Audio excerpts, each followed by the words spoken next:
ఈ వీడియోలో మనం ఓన్లీ కీస్ని ఎలా ఐడెంటిఫై చేయాలో నేర్చుకుందాము. ఇక్కడ 2 బ్లాక్ కీస్ ఉన్నాయి. 2 black keys, 3 black keys.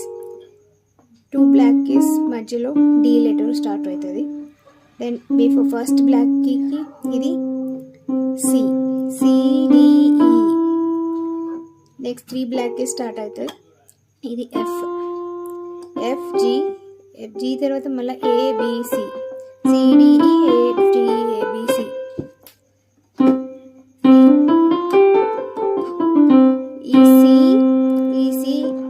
C to C ఒక 1 ఆక్టివ్ అంటారు.